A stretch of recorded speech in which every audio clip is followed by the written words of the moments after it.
Welcome to the Lifeline, a production of Simply BJE. The goal of this podcast is to build, inspire, and to empower our listeners through conversations on business, leadership, and mental health.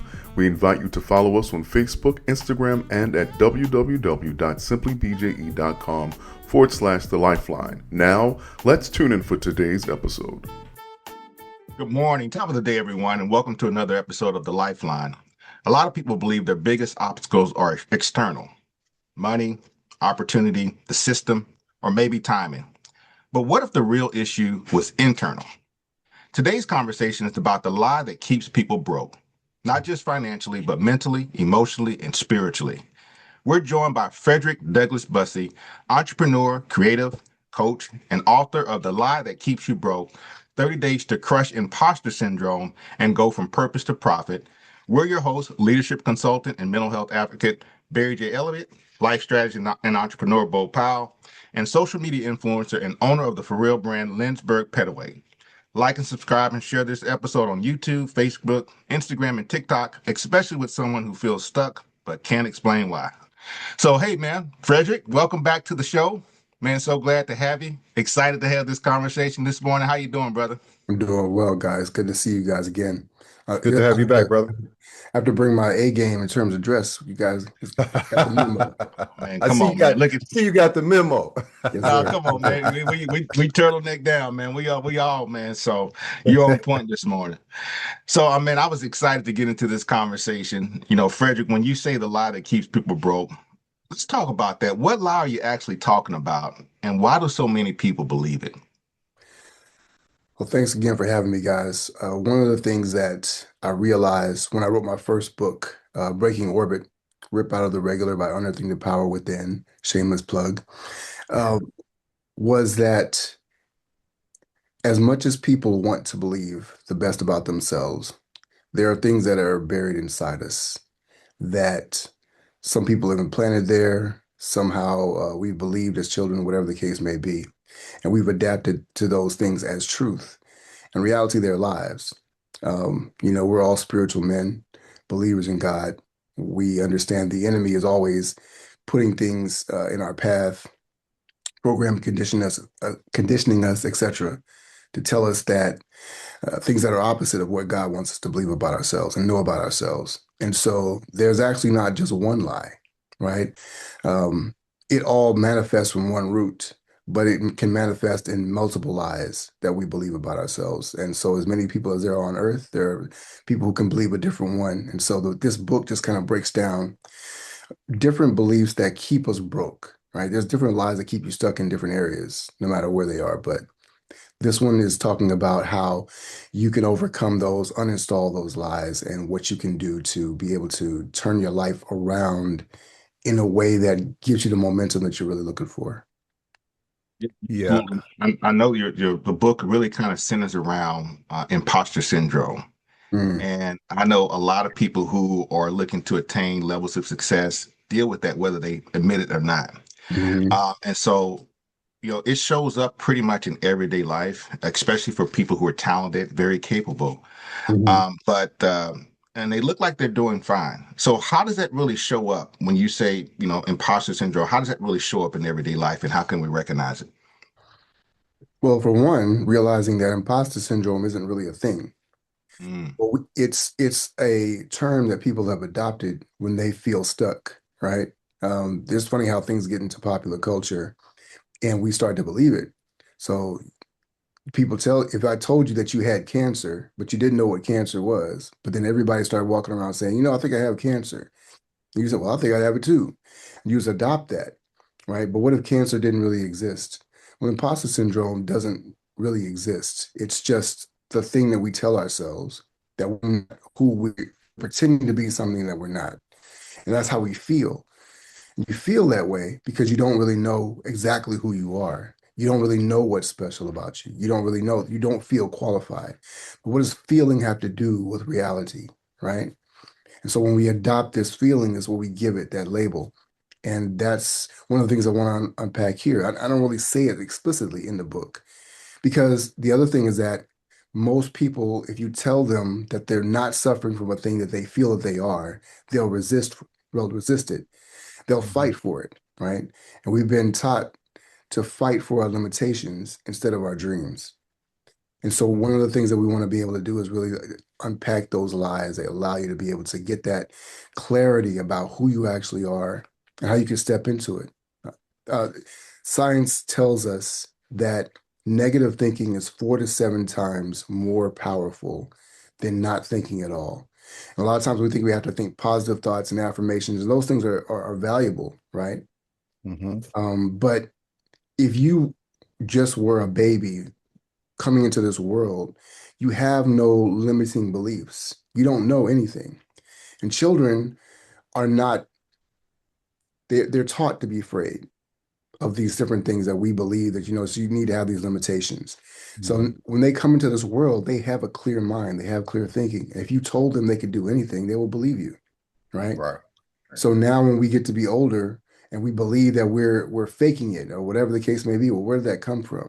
If you were just doing the thing that you were meant to do, how could you be an imposter? But most of us don't know that. And so we struggle in that area. That's powerful. I was thinking about the title of your book when you sent it to me, The Lie That Keeps People Broke, and I kept trying to figure out what that was. And it's very powerful, something that you just said. People fight for limitations and not fight for their dreams. I Hmm. was thinking about my son personally and how this football journey, he's in college, and everyone outside is saying that you have it, you have it, you have it. But it seems like something internal inside of him wasn't pushing him to manifest what everyone else thought he could be. And he's just starting to turn that on. So when you said what you said about not believing or feeling inside, it kind of clicked into what I was thinking about. And I even thought about, is he an imposter? You know, does he really want to do what everyone else wants him to do? I mean, this is a powerful book. I'm definitely going to buy myself a copy and get him one as well. Um, Quick question. Why do you think the imposter syndrome hits so many people in our community, even when the talent is there and the work ethic is there? Example, Lemuel Petway.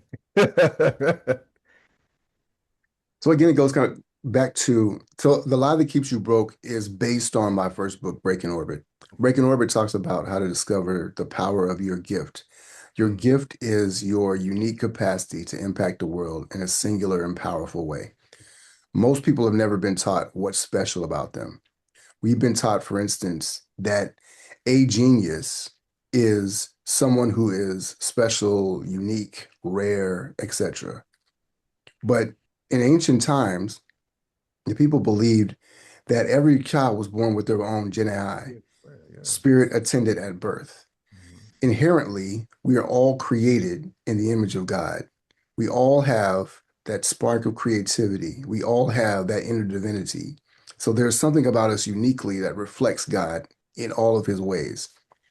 And so we live in a world or in a society where we're not taught to understand what that thing is.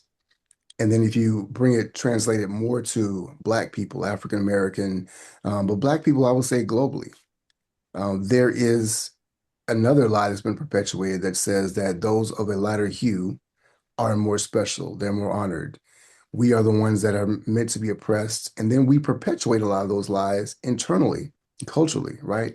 We talk about how ratchet we are. We talk about how this, whatever. I was, there's a friend of mine, Dr. Sidney Freeman, who was, I wrote an article talking about the dangers of Black elitism.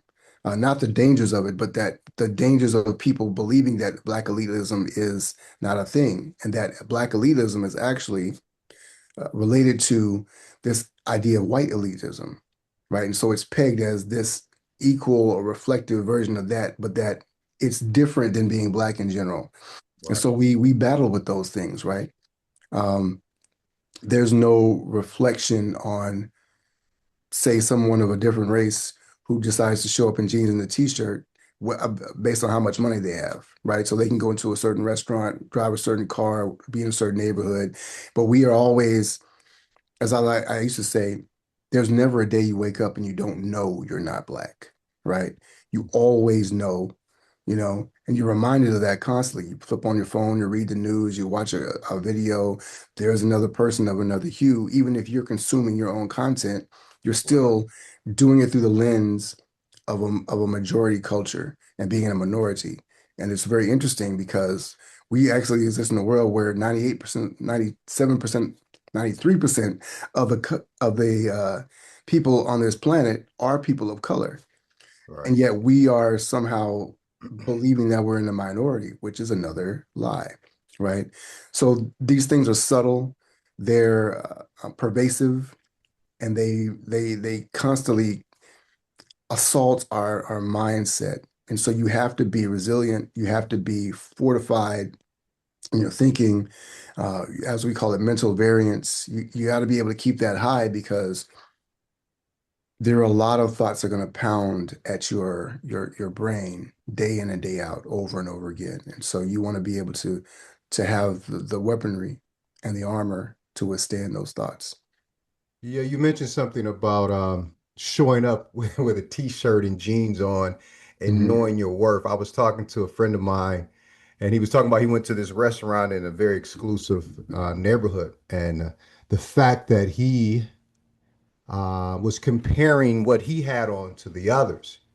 I was dressed to the nine. I had this, that, and other, and they just came in with what you said. But knowing who they are and their worth, I guess the mindset is I don't need to put all this on just to show you who I am. Right, right. That's a powerful statement there.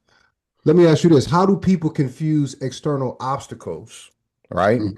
based upon internal ceilings, and how does that confusion keep them stuck? So I got these things out here that I'm think they're blocking me, but really it's inside. And I'm gonna go back to my son because I really think that's what it is. It's inside rather than these other things blocking you.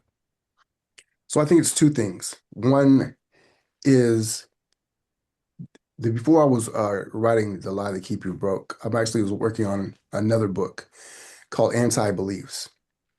And the thing about beliefs is that I realized this as I was taking a group through this course on breaking orbit, how to discover your gift. And the first key to discovering your gift is acceptance. And at first, even when I wrote the book, I said, well, you just got to accept the fact that you have a gift, and that's difficult for people to do, that there is something special about them.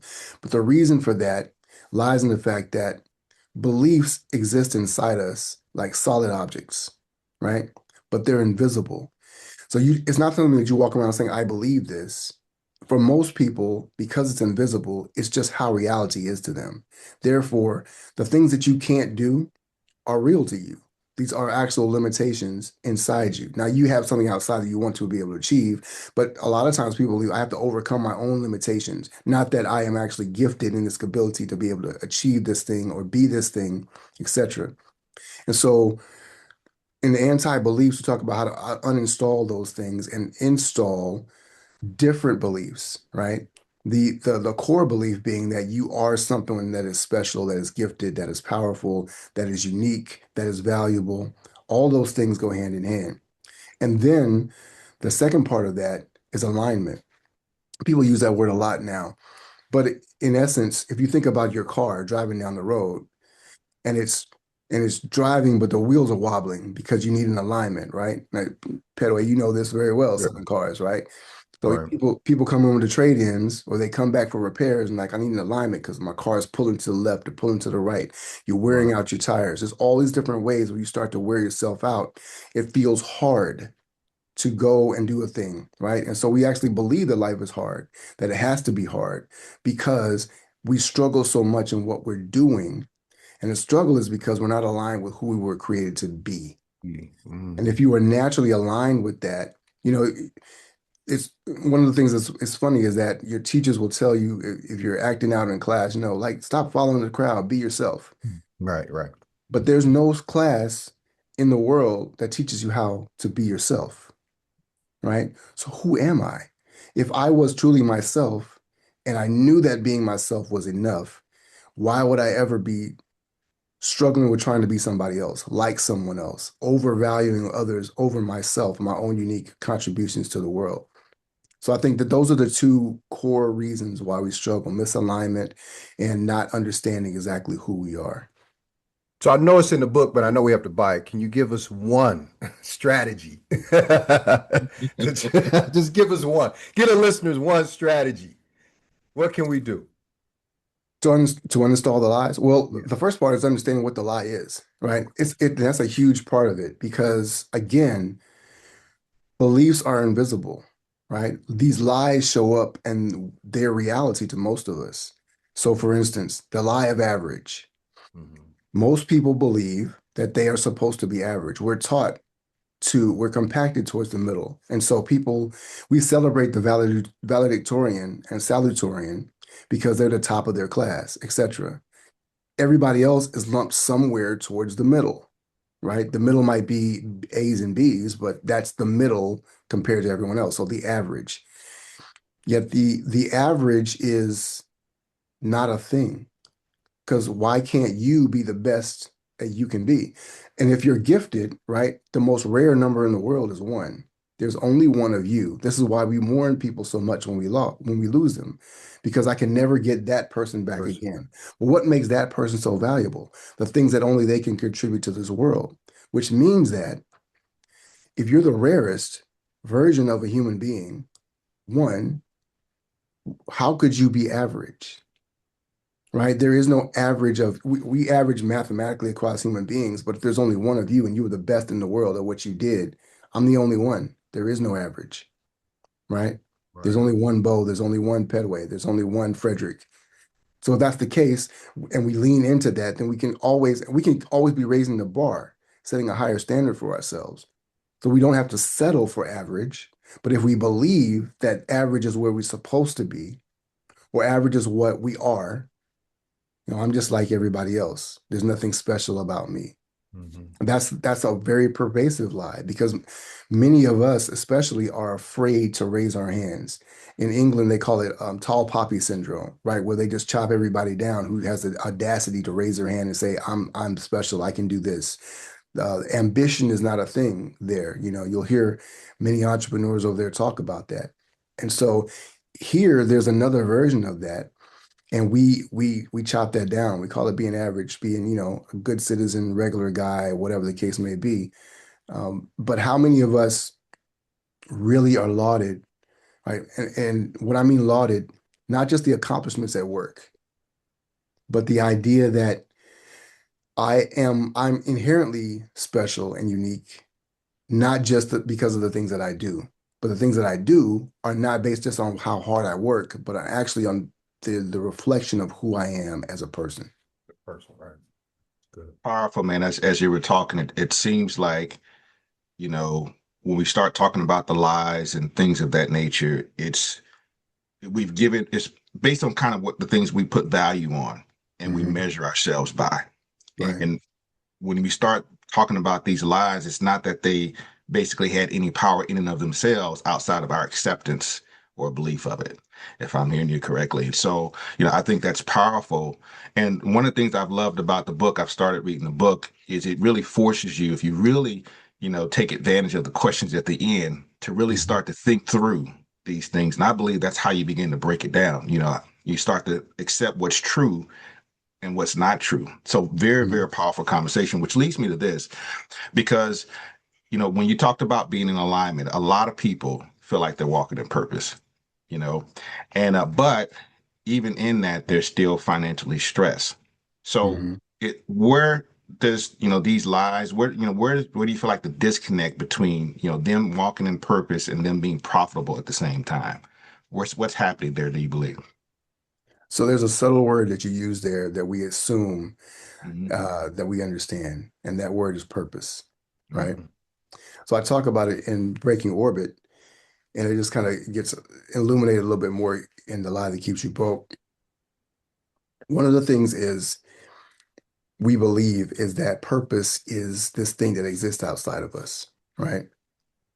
And if you look around the room where you're sitting right now, I'm looking at Petaway's office, right? So he's got a helmet, he's got picture frame, microphone, you got lenses for your glasses.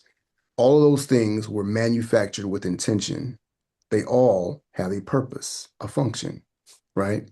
So we exist in a material world where we understand the concept that all things are created with intention, yet human beings walk around thinking that they are not. Mm. So if you knew why you were here, right? The purpose, the function for which you were created. And we've been telling ourselves that we have to go and find it, to discover it, to manufacture it. I need to find my purpose. I need to understand what my purpose is. But we don't understand internally that we were created for a specific function. What am I thing? What is the thing? Not that I was created to do, but what is the impact that happens through me? And that's a very subtle difference because a lot of us are walking around thinking, I need to find a occupation, a job, right? But if the thing that you are expresses it's your purpose and the impact that you create in the world, then it's a very different thing, right? Again, going back to being yourself. If I was just me, right? If Bo's the guy that walks in the room and makes us laugh because he's just got jokes, right? Man, that's just Bo being Bo, right? He brings that energy, that spirit, that impact. He's just being himself. And then you're able to translate that. We can see it in people. We see it in their careers when they are in a perfect alignment with who they're meant to be. So we see a comedian making people laugh and like, man, that guy's selling out stadiums, right? Because he's in his purpose. His Right. purpose is to spread joy, to be able to, but it's deeper than that even. It's he has a perspective that when he shares that truth or she shares that truth, it illuminates things in a way that says, man, that's so true. And we laugh because it's so true. It's actually a way of translating things. There's in the book Breaking Orbit, I talk about the different types of gifts and things like that. And I won't go all into that, but to answer your question, as we start to understand our purpose better, it allows us to be able to align with that and to get to understand that, okay, what I was saying earlier about the one being the most valuable, right? So that's how you start to understand how to get to the profit, to how to monetize what you're doing, right? At a high level. Because we notice that those things, for instance, when you see a painting sell at Sotheby's for $5, $6 million, why is it so valuable? Because it's rare, because there's Right. only one version of it. When we have, however, if you have a replica of that painting, which is just a printout of that, right? You get that for $20. Right? We can make those anywhere, right? And so you see the difference right there. When we can produce something of value that is unique and rare that can only come through us, and then understand all the ways that we can leverage that to be able to monetize it. So one of the real challenges is understanding what is really valuable, right? Why things are valuable, and how not to be a commodity, but to be, as I call it, singular in your purpose and singular in your value that you create. It sounds like purpose is not necessarily something you do. It's just something that you are. You Right. know, you just Exactly. be, you need to be your purpose.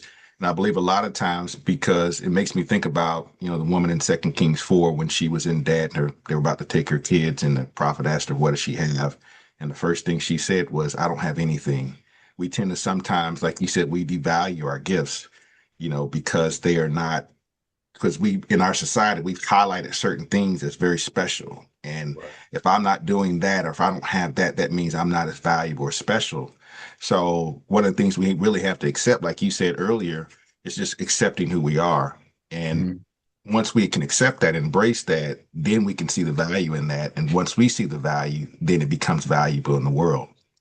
So think That's about how powerful, we man. use that phrase, accept yourself for who you are, right? You want others to accept you for who you are. Usually that phrase is associated with settling, right? Yeah.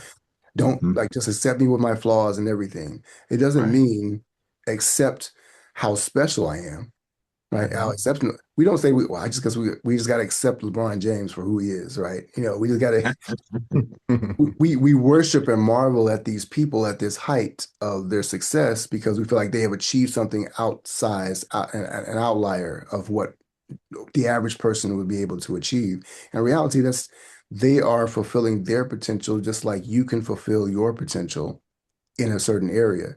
And in fact, it may be that they have even more potential. One of the things that makes me saddest about Kobe Bryant is I feel like we were only just beginning to see his true potential, right? Mm, The Mamba mentality is something that sits with us all, right? He demonstrated it on the court physically, right. but he was emulating Michael Jordan and he became the closest, right? Great. But there was one Kobe Bryant, and Kobe was leaning into another era in his life. And Mm, those few short years after his retirement gave us a glimpse of what he could become. And I think even in that space, he left us something, right? The way that he would talk about his preparation, the way he would talk about the game, the way he would talk about just being a leader and leaning into optimizing everything about yourself. I think that it's both tragic but also beautiful because you can understand that if you are truly aligned with your gift and who you are meant to be, no matter how short the period of time, you can leave that impact. You can walk in your purpose. You can create that impact that you were designed to.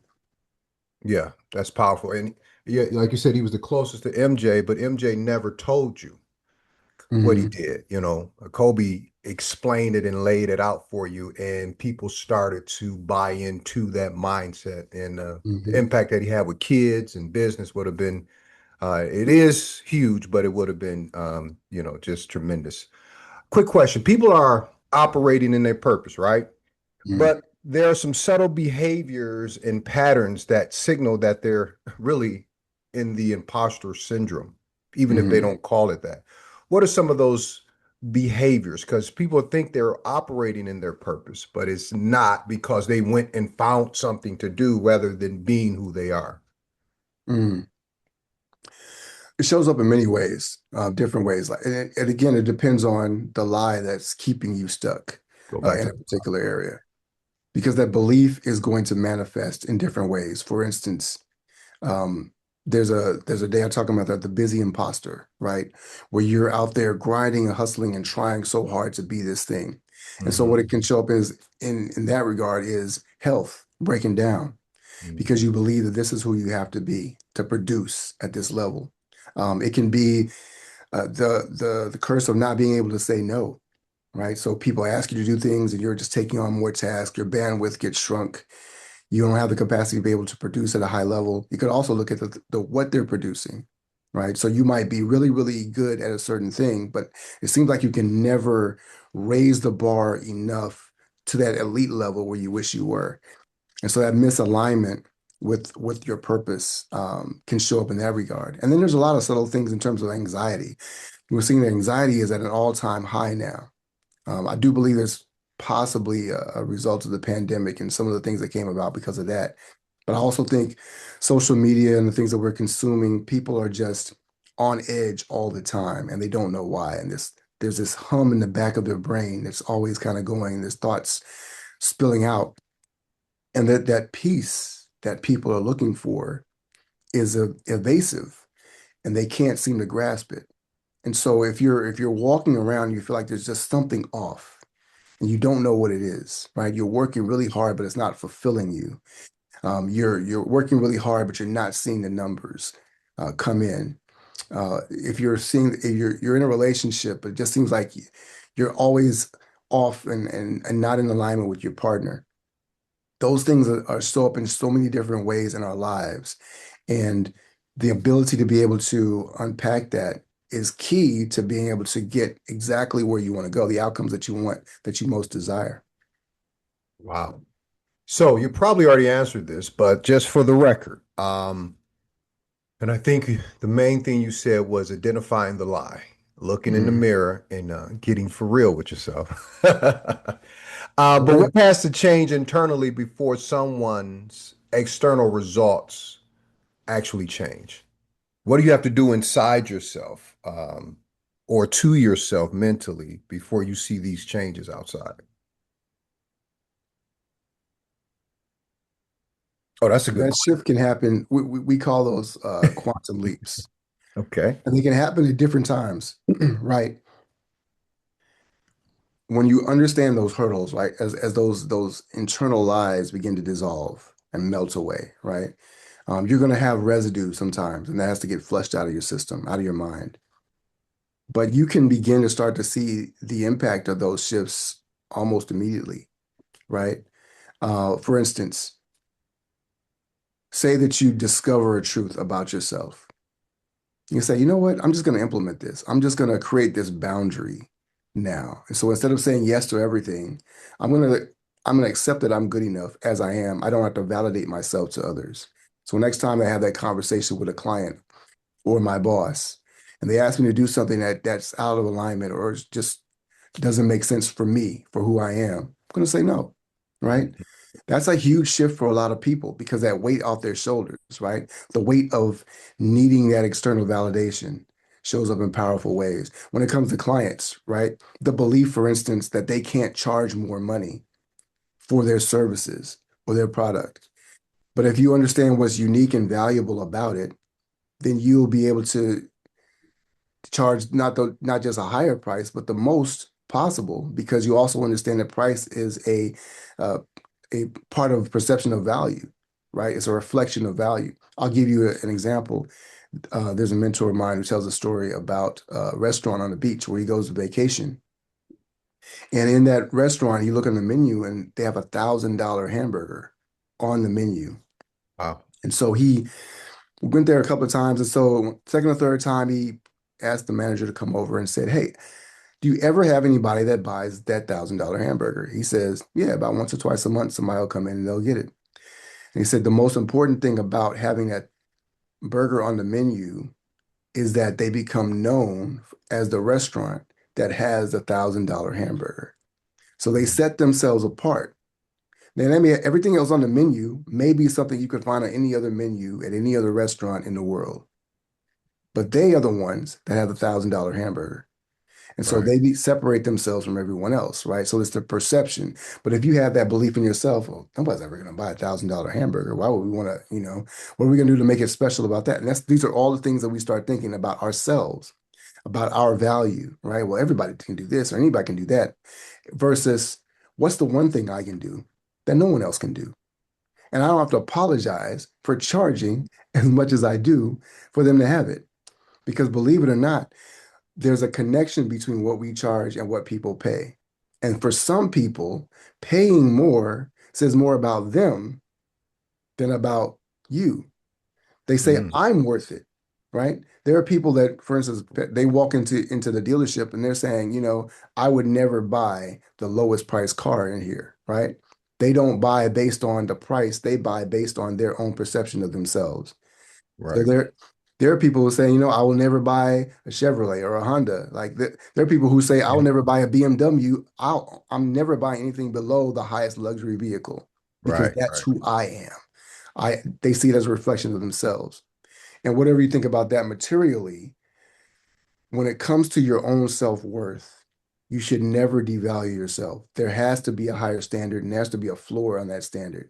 Somewhere that you will never go below that in terms of who you present yourself as and how you show up in the world. So you're demanding of the world the thing that you know the world requires of you. Of you. Yeah. Great. I was going to ask, a question about, if someone's listening, they feel kind of understuck, I mean, unseen, underpaid, or maybe they're feeling stuck. What was the one question they would have to ask? And I don't know, what you just said, the question they need to ask is, what is the one thing that I need to do? But what Mhm. you say that will be the same question they will need to ask themselves to be honest with themselves. Is that kind of the starting point? What is that one thing I do that nobody else could do? To really start that journey of starting to really get unstuck and see themsels, or would there be a different question that they would need to get to first to start to untie all these lies, if you will? The thing that I always start with is, what do you want? Mm. Mm. Most people, if you ask them what they want, they don't know what they want. And the reason why they don't know what they want is because they are not sure what they're allowed to want. Mm. Am I wanting too much? So think about when you were growing up and you asked your parents for something for Christmas, right? And I love it. Kids sometimes say, I want a pony, right? And the Mhm. parent looks at them and says, What's wrong with you? What are you gonna do with a pony? You know how much a pony costs? Like, so they give them all the reasons why what they want is not allowable, right? Adjust your expectations. And we rehearse that thinking over and over and over again in our lives. What am I allowed to want? Am I allowed to be the CEO of this company? Am I allowed to make $1 million a year? Am I allowed to have a marriage that's happy and have 12 kids if I want to? We all these ways we subtly compress our thinking and tell ourselves, I'm not allowed to. But what would be possible? What would need to happen for you to have what you really want? What you really, really want. Yeah. And so we can't get what we want if we don't know what we want. And then once we know what we want, then we get to see what's in the way. What's been keeping you from getting what you want? Well, I don't make enough money, or I don't have enough this or that. Okay, great. Then we get to unpack those things until we can subtly understand what's the lie, what's the anti-belief, what's the misconception that you've been operating with all this time that allows you to be able to now suddenly make quantum leaps because you're just now just moving past that belief that you had, right? It's amazing what happens when we actually can embrace what we really want. We can say, you know what I actually want is to be this, right? I think about your son, um, Linsberg, and the fact that he has so much potential playing football, right? And the question I would ask him is, what do you really want? Where do you Because really? there are people that are talented in certain areas, but and we see that talent. But I look at Kobe Bryant. Imagine if Kobe had said, you know what, I'm going to retire. I'm going to start making movies. People would have said, but you're a great basketball player. Why would you go off and make movies? It was allowable once he retired because doing the other thing was no longer really possible in that way, Right. right? So he made that shift over there. But what if he wanted to do that the whole time? And actually, he was working on it for years, even before his career ended, right? He knew what his next step was going to be. What if that was the thing the whole time? Think about all the movies that we could have gotten from Kobe that we never did because he had this other thing. Now, he loved basketball. He had an Mhm. obsession with it. So we know that that was a passion of his. But imagine of all the people out there that are actually pretty good at what they do, but there's this other thing that they could bring into the world that they don't because they just don't know that they're allowed to. At that time, yeah. Yeah, that's a powerful thought there because you think about LeBron and how he's doing it at the same time, and other people are more allowed to do it. And like Kobe didn't allow himself, I mean, assuming that he didn't allow himself to do something outside of the basketball, Hmm. at Hmm. that time. Yeah. Well, man, and I think, just as you were saying, a lot of times because we have placed value on certain things that people do, Hmm. that if someone comes to us with something that may be what we may consider as less than, you know, we kind of help them minimize the value in their gift because Yeah. it doesn't fit, something else. So, I mean, that's powerful. Man, there's so many nuggets here. But unfortunately, we have to bring this conversation to a close, man. We'll definitely have to bring you back, Frederick, if you would bless us with that again. But I want to make sure our listeners can get a hold of the book. I know we've been plugging the book, The Lie That Keeps You Broke, but you have mentioned the other book, Breaking Orbit, Hmm. quite often too, which seems like, man, both of those would be great reads. That Breaking Orbit would help them lead into the lie that keeps them broke. Both of those have great value in them. So talk to our listeners about how they can connect with you, how they can get the books. You are an entrepreneur. You do have a business that help business owners to scale. So let's talk about that. Just let our listeners know how they can connect with Fredrick Bussey. Sure, man. It's great talking to you guys again. So there's several ways people can connect with me. Of course, I'm on all platforms: Instagram, Fredrick Bussey, Facebook, Fredrick Douglas Bussey, um, eh, TikTok, YouTube. We have a YouTube channel. Icon Status is our YouTube channel where we put out great content about leadership, business, being a better business owner, getting those things that you want to get out of life. Um, the Lie That Keeps You Broke and Breaking Orbit are both available on Amazon. But if you send me a DM on any of those platforms, I'll send you the link to get it personally signed by me.